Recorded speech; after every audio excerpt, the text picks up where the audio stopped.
Salve, salve investidores! Esse é o canal Investindo com Pouco e hoje vamos falar sobre os fundos imobiliários de papel. As suas cotações vêm caindo, alguns FIIs já começaram até a pagar menos proventos em relação aos meses anteriores. Comigo, pessoal, não é diferente. Se eu abrir a minha carteira de investimentos aqui, vocês vão ver que os fundos imobiliários de papel que eu tenho também vêm caindo. IRDM 11, CPTS 11, o RPR 11, todos esses fundos de papel da minha carteira vêm caindo aí as suas cotações, tá bom? O que a gente precisa entender é que a renda variável, ela é feita de ciclos e o cenário da economia atual mudou, não está tão favorável assim para os fundos imobiliários de papel como há algum tempo atrás. É isso que a gente precisa entender e é isso que a gente vai falar aqui nesse vídeo, até para poder tranquilizar a galera aí que tem fundos imobiliários de papel, tá? Principalmente os investidores iniciantes. Mas antes disso, pessoal, eu peço aquela sua colaboração, se inscreva no canal, deixe seu like, ative o sininho aí para sempre receber vídeos como esse, tá ok? Então, bora lá entender mais um pouquinho aí o que está acontecendo com os fundos imobiliários de papel. Bom, pessoal, para começar aqui a falar sobre fundos de papel, né, eu abri um relatório mensal do Urca Prime, né, o RPR11, para a gente ter uma noção de como funciona o portfólio de um fundo imobiliário de papel, tá bom?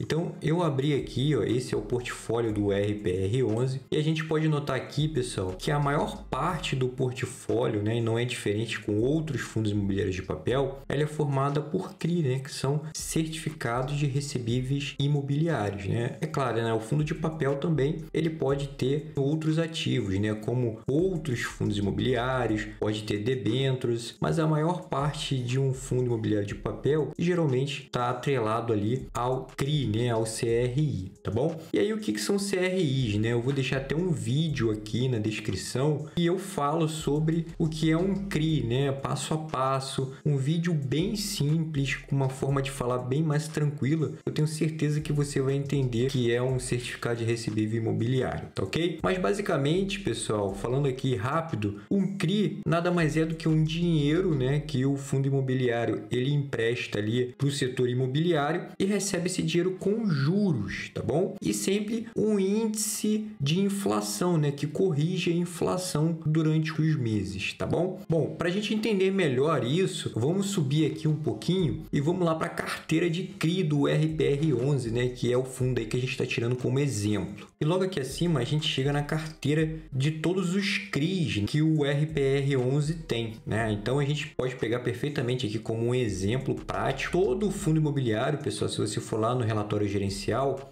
o fundo de papel, ele vai ter uma carteira dessa aqui de CRI bem detalhada, tá bom? E o que interessa aqui para o nosso exemplo é essa coluna aqui das taxas. É essa coluna aqui que vai impactar aí no seu rendimento, vai fazer com que você receba mais, você receba menos de proventos. E aí por que está caindo os fundos de papel? Porque alguns estão pagando menos rendimento. É por conta disso aqui, pessoal. Quando o fundo imobiliário lá ele empresta o seu dinheiro, né, ele recebe esse dinheiro com juros, né? Basicamente é assim que funciona. E aí, por exemplo, se a gente pegar esse primeiro aqui, existe duas partes, né? Existe a parte do lado direito aqui, que é 12% ao ano. Isso aqui é uma taxa fixa, tá? Que o fundo vai receber ao ano, que seria aí 1% no mês, tá bom? E o que a gente tem que falar mais aqui é dessa parte da esquerda aqui, né? Por quê? Essa parte da esquerda é um índice de correção inflacionário, né? Então, o fundo ali, ele empresta o seu dinheiro, né, a juros, recebe 12% ao ano de juros, né, que daria 1% no mês, mais uma correção de inflação atrelada ao IPCA. Só que essa correção, pessoal, atrelada ao IPCA, às vezes o IGPM e alguns fundos estão atrelando até o CDI, elas sofrem uma variação mês a mês. Então, quando o IPCA está mais alto, o fundo recebe um valor mais alto e consegue remunerar melhor os seus cotistas. Quando o IPCA está mais baixo, o fundo recebe menos e com isso ele remunera menos. Você pode dar uma olhada aqui, ó, e não é diferente também com a maioria dos fundos imobiliários de papel. A maior parte dos CRIs desse fundo imobiliário aqui é atrelado ao IPCA. Acontece que a gente está vivendo um cenário de deflação no Brasil, né? Onde o IPCA veio negativo, né? Por conta da deflação. Então, os fundos receberam menos dinheiro, pessoal. E aí vai de fundo para fundo, né? Tem fundo que tem caixa, que o administrador do fundo conseguiu compensar isso com um caixa, né? Bem administrado. E tem fundos que não, que já diminuíram ali o valor dos seus proventos. Isso fez com que muitos investidores, principalmente os iniciantes, tomassem aquele susto, né? O fundo dele pagando menos no mês. Vamos para um outro quadro para a gente ter noção de como tá essa taxa aí do IPCA, como ela sofre essa variação. Bom, pessoal, só para ilustrar aí o que a gente falou nos quadros anteriores, né? Eu trouxe aqui o gráfico do IPCA, né? A variação do IPCA no período aqui de um ano, né? De julho de 2021 a julho de 2022. A fonte aqui foi o jornal O Globo e a gente já começa a fazer o seguinte exercício aqui, né? A gente pega essa palavrinha aqui, IPCA, e vai